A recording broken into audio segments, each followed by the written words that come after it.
আসসালামু আলাইকুম সুপ্রিয় দর্শকবৃন্দ, আমি এই মুহূর্তে অবস্থান করছি নোয়াখালী ব্যায়ামগঞ্জ চৌরাস্তায়। আসলে দেখেন, জলাবদ্ধতা আসলে নোয়াখালী ভাইয়ের জন্য একটা অভিশাপ বললেই চলে। এই যে একটা মেইন সড়ক, এখানে কিন্তু কোনো ড্রেন নাই, যে পানিগুলো নামবে তার কোনো ব্যবস্থা নাই, যার কারণে মেইন রোডের উপরেই হালকা বৃষ্টিতে কিন্তু পানি জমে গেছে। এখন দেখেন যে গাড়িগুলো আসা যাওয়া করে, প্রায় রাস্তার তৃতীয়াংশে কিন্তু পানি ডুবে গিয়েছে, যার কারণে আসলে এখানে একটা বিপজ্জনক সড়কে দাঁড়িয়েছে, যে কোনো সময় একটা দুর্ঘটনা ঘটতেই পারে।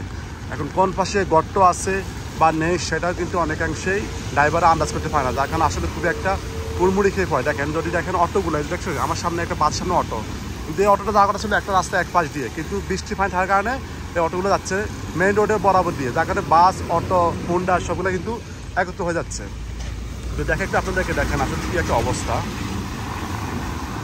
এটা হচ্ছে আমাদের মেইন সড়কের অবস্থা। আমি যদি আর একটু ক্লিয়ার করে আপনাদের দেখাই, একটু দেখেন আপনারা একটু।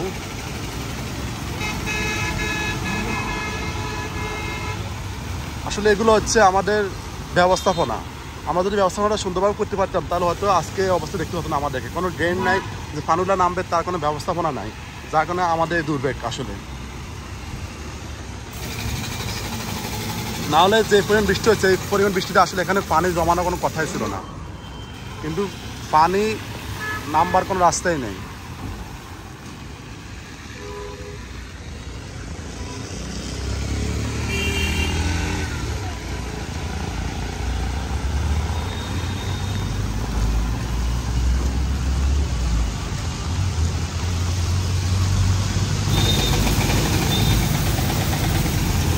দেখেন, এই যে ময়লা আবর্জনা এগুলোকে এখানে থাকার কথা ছিল, কিন্তু এগুলা রাস্তার মেইন পাশে এগুলা রেখে চলে গেছে ওরা। মানে কি একটা অবস্থা, পানি নামবার কোনো রাস্তায় নাই।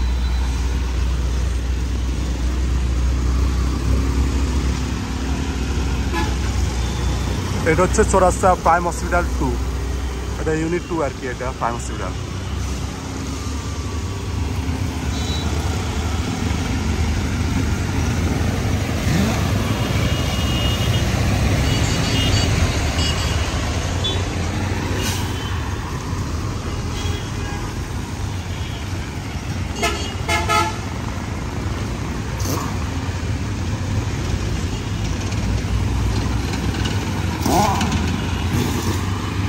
ভিডিওটা শেয়ার করে সবাইকে দেখার সুযোগ করে দিবেন, আর আমাদের পেজটা, চ্যানেলটা ফলো করে আমাদের সাথে থাকবেন নিত্য নতুন ভিডিও পাওয়ার জন্য। ধন্যবাদ সবাইকে, ভালো থাকবেন। আমি মিঠু বিদায় নিচ্ছি, আজকের মতো দেখা হবে পরবর্তী কোনো নতুন ভিডিওতে। আল্লাহ হাফেজ।